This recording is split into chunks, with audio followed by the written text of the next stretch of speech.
Hello friends, looking at current affairs for 30th April. The news items picked up from the Hindu newspaper are these 6. We'll look at them in detail. The first one, Rohatgi braces to defend India at UNHRC. So this is United Nations Human Rights Council. So Human Rights Council, this is headed in Geneva, Switzerland. So presently there is a universal periodic review which is due of India, and the Attorney General of India, Mr. Mukul Rohatgi, is going to go ahead to UNHRC in Geneva to defend India on various allegations which have been put against it. So this universal periodic review is held for every country once in 5 years. So that is how it takes place. UNHRC is a 47-member council. So there are members from the UN which are elected for 3-year terms on this body. So it's a peer review, means the members here, other countries are only going to question, and same happens. So you will also be questioned by other countries would also question you. So India is also a member, as it is stated here. So you can see universal review. This is a peer review process. India itself sits in judgment on other countries, so it cannot object to the process itself too. So this is the case. The allegations which are there presently on India, you can see the first one is regarding alleged violations in Jammu and Kashmir. India stand on torture. So this is regarding the Convention on Torture too. So this Convention on Torture has been signed. This is United Nations Convention. It has been signed by India in 1997, but it has not been ratified by it yet. So this you can see Convention Against Torture. It was adopted in 1975, signed by various countries. It came into effect from 1987 itself. So India is a signatory but has not ratified it. So signatory to a treaty means, or a convention means, that you agree to its content. A ratification means then it is binding on you. So India has signed but not ratified this convention. You can see what does it call for. It's a international human rights treaty to prevent torture and other acts, cruel, inhuman or degrading, or such punishments as such too. So torture, as we had seen earlier too, the torture which happens in custody is one major concern too. There are cases of custodial rapes and deaths also. So this is the Convention Against Torture aimed to prevent this, and the convention requires state parties to take effective measures to prevent torture and also forbids states to transport people to any country where there is reason to believe that they will be tortured. So this we have seen earlier too, that many extraditions do not take place in India because they feel that once in India, like we discussed this in case of Devi also from USA. So there are these cases where such concerns are there. The Danish national also we saw in Purulia arms drop case too. So this is the concern raised, that the person extradited to India may be tortured. So this you should know. Convention Against Torture has not been ratified by India. So this will be also a case question which will be put forth to India. So Sweden and Spain have raised these questions. Another is also on Article 377 of IPC. So this criminalizes same-sex relationship. So this is also a question which will be raised. Cow vigilantism, love jihad. So intercommunity marriages which are called love jihad. So these will also be raised. Hate speeches against minority communities. So these are the questions which will be put forth. AFSPA and even Jammu and Kashmir Armed Forces Special Powers Act. On this, even the UNHRC Special Rapporteur has reported that India has to repeal or at least radically amend these acts. So because then there are barriers to criminal prosecution of members of armed forces, so who are allegedly conducting torture or human rights violations. So this is the caste and gender-based violation. So all this is going to be discussed, and defense would be provided by the Attorney General of India. So there will be a 4-hour session in Geneva, which is due now. Next article is water to the power of 4.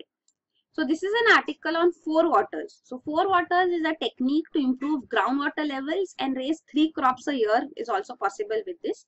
So it is the brainchild of late T. Hanumanth Rao. So he was an engineer who implemented this in Andhra Pradesh in a particular village here, and he has also been the spearheading the drought prone area development program. So T. Hanumanth Rao is a prominent name which you hear in rural development too.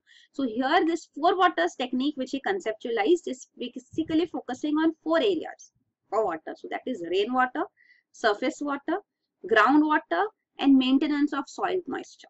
So these 4 waters, if they are focused on, and there are these earthen material used for mini percolation tanks, contour trenches. So this water preservation takes place through this technique. Then it results in water being efficiently used and can be lasting. So this has also been used in various districts in Rajasthan. Also it has been implemented. Next is fortified by coir geotextiles. So we have already discussed this technical textiles or geotextiles as one of them is. So this is coir geotextiles which have been used in Kerala. So they use this to protect and conserve streams and ponds. So these loosely woven coir mats are used to strengthen the walls of rainwater harvesting pits and banks of ponds or streams. So along the sides, if the walls, they are using these coir geotextiles, and it results in even strengthening the banks. Also it results in facilitating growth of grass on the banks. So this is natural strengthening process which also takes place. It is environmentally friendly and long lasting as well. It also prevents soil erosion. So these coir geotextiles are used for water conservation and environmental protection. This you can see, it's an organic fiber. This is the mat which is used on the walls of these streams. So it's naturally resistant to rot, molds, moisture. It needs no chemical treatment also, and it's hard and strong. So this is the coir which is used. Then next is, where in Bengaluru are steps taken to save a poisoned lake? So this is regarding the Belanda Lake, which is in Bengaluru city in Karnataka. So here the National Green Tribunal gave one of its strictest orders in April 2017, few days back. So this was an order calling for shutdown of industries near the Belanda Lake. So strict deadline of 1 month has been given for this. Also, the entire lake should be deweeded, desilted, and the sewage which is put into the lake, around 500 million liters of sewage flows daily into the 700-acre lake, Belanda Lake. So this has to be stopped. So this is the order coming from National Green Tribunal. Actually, Belanda Lake had come prominently in news nationally and internationally because 2 years back there was a fire in the lake, and this fire was the result of accumulating froth. So because of chemicals which are put into the lake, it results in froth. So like the way you wash clothes, etc., when this froth comes up, so these chemicals, froths, actually resulted in fire up here too. So that is why it had come into the limelight too, and the National Green Tribunal was hearing on the matter, and now it has given its order. So this is the news. In 2015 also, NGT had fined 2 builders here who were undertaking construction activities on the wetland, the Belanda Lake here. And then in 2016 also, NGT had ruled that the buffer zone around all lakes as such should be 75 meters rather than the 30 meters which was mandated. Also it said no build zone should be there of 50 meters around storm water drains. So this will protect the rainwater, the flow of rainwater into these drains. So these all rulings have also been given by NGT to ensure that such frothing does not take place. So this resulted into flames then. So this is regarding Belanda Lake. So once it was actually providing water to the region and the adjoining villages too. So you can see it once supplied water to Bengaluru's outskirts as well. But now rapid expansion of the city, Bengaluru city, has resulted in replacement of this water with sewage. So this lake has become a sewage now. So this is being highlighted. Next news item is IGIB uses novel drug discovery approach to identify drug targets in TB bacteria. So IGIB, which is CSIR Institute, Council of Scientific and Industrial Research Institute, headquartered in Delhi. So this is Institute of Genomics and Integrative Biology. So they have found a new approach to predict potential drug targets for TB causing bacteria. So TB causing bacteria is Mycobacterium tuberculosis. So how to find new drugs? So which part of the bacteria should be targeted? So which gene, to be specific, has to be targeted is being found out. So what they have done is they have done a systems biology spindle map approach has been used by them to determine that which are the essential genes in this bacteria which do not undergo mutation, because we know TB has resulted in different forms being evolving now, like the TB, MDR TB, multi-drug resistance TB, extremely drug resistant TB, XDR TB. So all this is happening because the TB bacteria is undergoing mutation and it is getting immunity from the drugs which are there. So then first line, second line of drugs are required. So new drugs are required to be invented. So for this now the approach which has been used by this CSIR IGIB Institute researchers is that they are finding out that which are the most critical genes of the bacteria. So these are essential for its survival and they will not undergo mutation. So if the drug is developed targeting these particular genes only, then the mutation will not take place and TB can easily be cured.